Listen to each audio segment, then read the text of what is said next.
राहुल गांधी ने शरद पवार से की मुलाकात, कांग्रेस पहले ही जता चुकी है समर्थन। कांग्रेस नेता अशोक चौहान बोले, महाराष्ट्र में जो राजनीति चल रही है वो जनता को स्वीकार नहीं। अजीत पवार ने नरेंद्र राणे को एनसीपी का मुंबई अध्यक्ष किया नियुक्त। पंकजा मुंडे अगर कांग्रेस में आती हैं तो हमारे नेता कार्यकर्ता उनका करेंगे स्वागत, बोले नाना पटोले। अजीत पवार के उम्र वाले बयान पर शरद पवार बोले, उम्र 82 हो या 92 कोई फर्क नहीं पड़ता। गृह मंत्री अमित शाह पीएम आवास पहुंचे, प्रधानमंत्री नरेंद्र मोदी से की मुलाकात।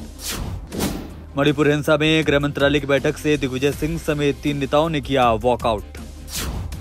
पीएम मोदी ने बौद्ध धर्म गुरु दलाई लामा से फोन पर की बात, जन्मदिन की शुभकामनाएं दी। वसुंधरा राजे कल सुबह 10 बजे दिल्ली में बीजेपी के केंद्रीय नेतृत्व से करेंगे मुलाकात। मुख्यमंत्री मनोहर लाल का ऐलान, हरियाणा के कुंवारों और विदुर को भी मिलेगी पेंशन। चंडीगढ़ शियदगी कोर कमेटी की बैठक शुरू, सुखबीर ने एनडीए अलायंस को किया खारिज। सीएम फेस के बिना राजस्थान में चुनाव लड़ेगी कांग्रेस, पार्टी की दिल्ली बैठक में 4 फैसलों पर बनी सहमति। सीएम योगी ने पुलिसकर्मियों को नहीं बांटे नियुक्ति पत्र, बोले भर्तियों में नहीं हुआ भाई भतीजावाद। बीजेपी ने 18 जुलाई को एनडीए दल के नेताओं की दिल्ली में बुलाई बैठक। 30 हजारी कोर्ट में फायरिंग का मामला, 3 वकीलों को पुलिस ने किया अरेस्ट।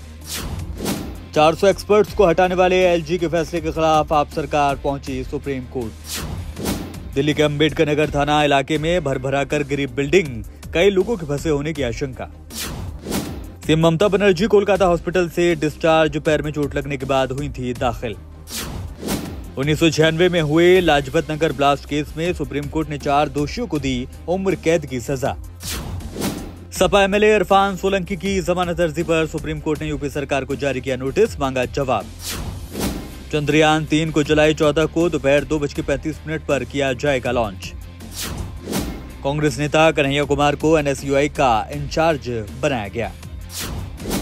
साउथ अफ्रीका में अवैध गोल्ड माइनिंग के कारण लीक हुई जहरीली गैस से 17 लोगों की मौत की खबर। और मोहम्मद शमी के खिलाफ घरेलू हिंसा के केस में जल्द हो सुनवाई, सुप्रीम कोर्ट का सेशन कोर्ट का आदेश।